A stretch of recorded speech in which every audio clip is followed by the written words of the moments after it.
अस्सलामुअलैकुम प्रोफेसर। आज मैं कुछ नया डिस्कस करना चाहती हूँ।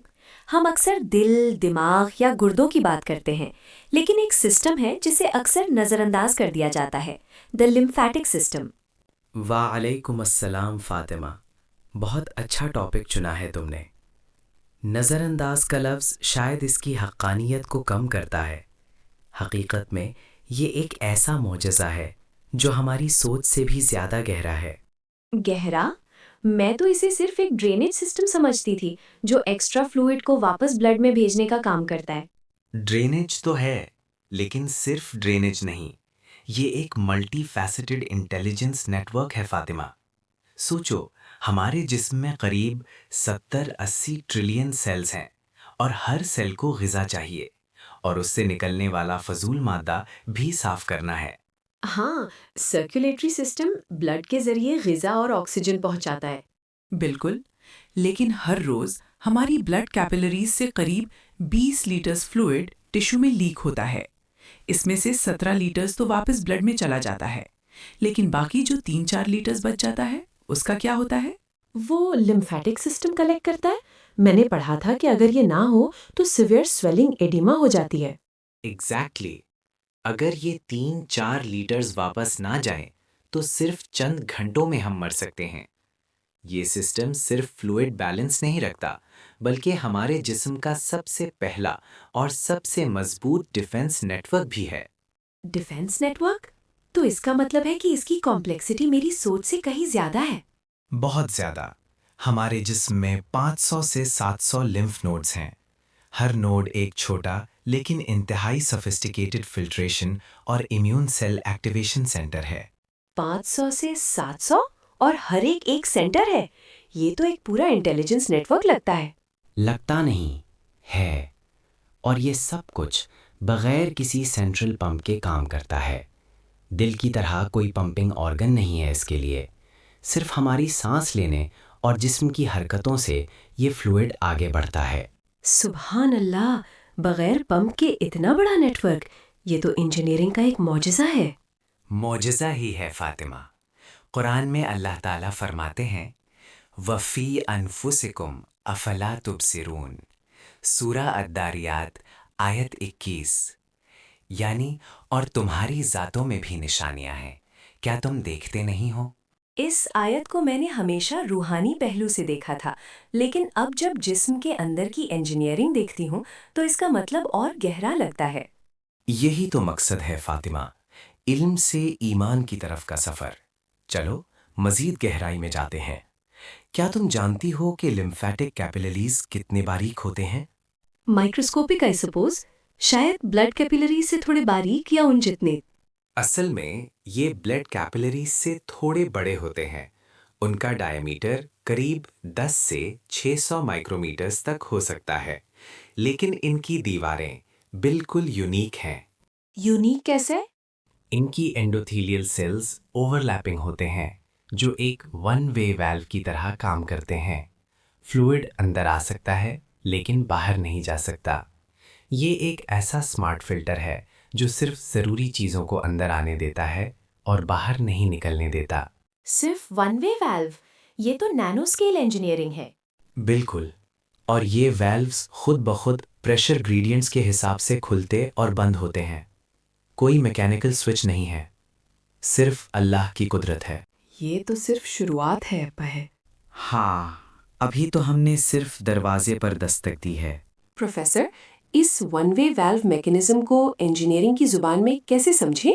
सोचो फातिमा, एक बेहतरीन ड्रेनेज सिस्टम जहां कोई मैकेनिकल पंप नहीं है।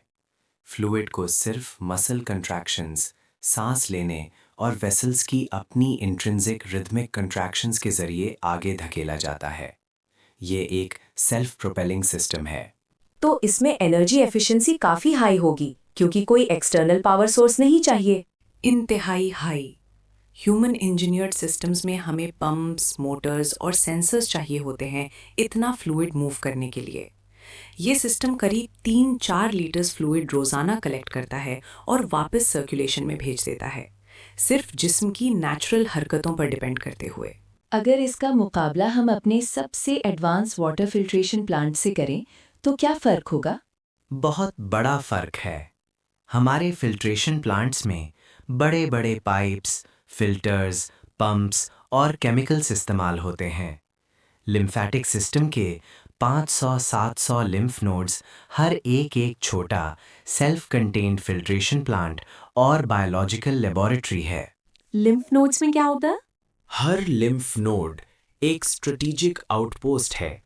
यहाँ लिम्फ फ्लूइड स्लो डाउन होता है और इसमें मौजूद pathogens, bacteria, viruses, cancer cells और सेल्यूलर डेब्री फिल्टर हो जाते हैं। नोड के अंदर हजारों बल्कि लाखों इम्यून सेल्स जैसे T cells, B cells, macrophages, dendritic cells मौजूद होते हैं। तो ये सिर्फ फिल्टर नहीं बल्कि इंफॉर्मेशन प्रोसेसिंग यूनिट भी है। बिल्कुल। डेंड्रिटिक सेल्स जो प्रोफेसर राल्फ स्टाइनमैन ने डिस्कवर किए थे, जिनके लिए उन्हें 2011 में नोबेल प्राइज मिला, वो पैथोजेंस को कैप्चर करते हैं और उनके टुकड़े एंटीजेंस को टी सेल्स के सामने प्रेजेंट करते हैं। उन्हें बताते हैं कि किस दुश्मन से लड़ना है। ये एक सोफिस्टिकेटेड इंटेलिजेंस ब्रीफिंग है। तो ये सेल्स दुश्मन को पहचानते हैं और दूसरों को भी इन्फॉर्म करते हैं। ये तो एक मिलिट्री कमांड सेंटर जैसा है। और सिर्फ पहचानते नहीं बल्कि स्पेसिफिक वेपन्स यानी एंटीबॉडीज बनाने का हुक्म भी देते हैं। हमारी बी सेल्स जो लिम्फ नोड्स में मैच्योर होती हैं, करीब 10 की ताकत 11 से 10 की ताकत 13 मुख्तलिफ तरह के एंटीबॉडीज बना सकती हैं। सोचो, इतनी डाइवर्सिटी। 10 की पावर 11 से 10 की पावर 13, ये तो एस्ट्रोनॉमिकल नंबर है। एक रैंडम प्रोसेस से इतनी स्पेसिफिक डाइवर्सिटी कैसे बन सकती है? यही तो पॉइंट है फातिमा। अगर हम सिर्फ एक फंक्शनल प्रोटीन के रैंडमली बनने का एहतिमाल देखें तो वो भी 10⁻⁻70 से भी कम होता है। अब इस डाइवर्सिटी को देखो जो हर नए पैथोजन के लिए अडेप्ट कर सकती है। इसका रैंडम तरीके से वजूद में आना स्टेटिस्टिकली इम्पॉसिबल है। ये तो स्पेसिफाइड कॉम्प्लेक्सिटी की मिसाल है। सिर्फ कॉम्प्लेक्स नहीं बल्कि स्पेसिफिक पर्पस के लिए डिजाइन किया गया है। और इस सिस्टम में सेल्फ रिपेयर और ड्यूरेबिलिटी भी बेहतरीन है। हर रोज बिलियंस की तादाद में लिम्फोसाइट्स बनते और मरते हैं। ये कॉन्स्टेंटली रीजेनरेटिंग सिस्टम है। हमारा कोई भी मैन मेड सिस्टम इतनी एफिशिएंसी, ड्यूरेबिलिटी और सेल्फ रिपेयर के साथ काम नहीं कर सकता। हमारी सबसे एडवांस्ड रोबोट्स या एआई सिस्टम्स भी स्पेसिफिक टास्क के लिए डिजाइन होते हैं और उन्हें कांस्टेंट मेंटेनेंस और अपग्रेड्स चाहिए होती हैं। ये सिस्टम तो लाइफ टाइम चलता है। बिल्कुल। ह्यूमन टेक्नोलॉजी में पार्ट्स काउंट, एफिशिएंसी, ड्यूरेबिलिटी और सेल्फ रिपेयर में लिम्फेटिक सिस्टम कम से कम 5 मेजरेबल वेज में सुपीरियर है। जी बताएं। Energy efficiency, zero dedicated pump, relies on passive body movements. इंसानी पंप्स को मुस्तकिल पावर चाहिए होती है। सुभान अल्लाह, ये तो एक लिविंग सुपर कंप्यूटर और डिफेंस सिस्टम है और हम इसे सिर्फ ड्रेनेज सिस्टम समझते हैं। यही तो अल्लाह की कुदरत है। जिसने इस सब को बनाया उसकी हिकमत और ताकत लामहदूद है। हुवल्लाहुल खालिकुल बारिउल मुसव्विरु लहुल अस्माउल हुस्ना। यही अल्लाह है, पैदा करने वाला, वजूद बख्शने वाला, सूरत बनाने वाला। उसी के लिए बेहतरीन नाम है। ये सिर्फ साइंटिफिक फैक्ट्स नहीं, ये तो ईमान को जिला बख्शते हैं। यही मकसद है फातिमा। अब देखते हैं कि इस बेहतरीन डिज़ाइन पर क्या एतराज़ात उठाए जा सकते हैं और उनका जवाब क्या है। प्रोफेसर, कुछ लोग कहते हैं कि ये सब ग्रेजुअल एवोल्यूशन से हुआ है। कहते हैं कि छोटे छोटे बदलाव से ये कॉम्प्लेक्सिटी आ गई। ये एक आम एतराज़ है फातिमा, लेकिन क्या ये लिम्फेटिक सिस्टम जैसी इररिड्यूसिबली कॉम्प्लेक्स स्ट्रक्चर को एक्सप्लेन कर सकता है? इररिड्यूसिबली कॉम्प्लेक्स से आपका क्या मतलब है? इसका मतलब है कि एक ऐसा सिस्टम जिसके कई हिस्से हों और अगर उनमें से एक भी हिस्सा हटा दिया जाए तो पूरा सिस्टम काम करना बंद कर दे। लिम्फेटिक सिस्टम में लिम्फेटिक कैपिलरीज के unique one way valves, vessels और लिम्फ नोड्स और उनमें मौजूद मुख्तलिफ इम्यून सेल्स, ये सब एक साथ ज़रूरी हैं। अगर वैल्व्स ना हो तो फ्लूइड जमा हो जाएगा। अगर नोड्स ना हो तो पैथोजेंस फिल्टर नहीं होंगे और इम्यून रिस्पॉन्स एक्टिवेट नहीं होगा। हर हिस्सा दूसरे पर मुनहसर है।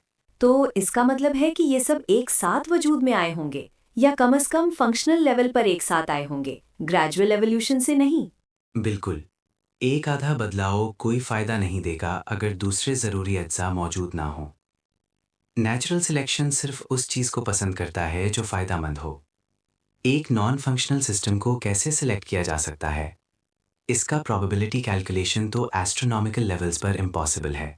दूसरा एतराज़ ये होता है कि जिसमें वेस्टिजियल ऑर्गन्स हैं, जैसे अपेंडिक्स या टॉन्सिल्स, जो कहते हैं कि एवोल्यूशन के बाकी मानदा निशानियां हैं और डिज़ाइन में फ्लॉज हैं। लिम्फेटिक सिस्टम से रिलेटेड टॉन्सिल्स भी हैं।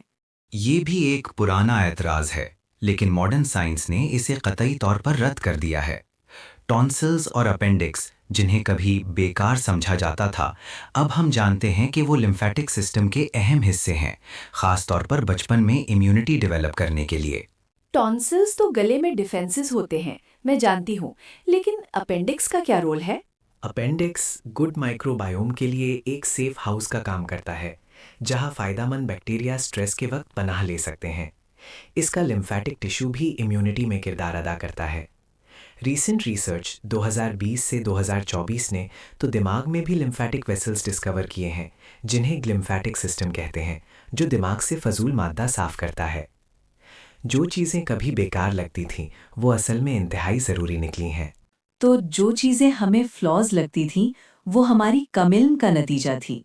तीसरा एतराज़ ये है कि अगर ये सिस्टम इतना परफेक्ट है, तो ऑटो इम्यून डिजीजेस जैसे रूमेटॉइड आर्थराइटिस, लूपस क्यों होती हैं, जहां इम्यून सिस्टम अपने ही जिस्म पर हमला कर देता है? ये तो डिज़ाइन में गलती है।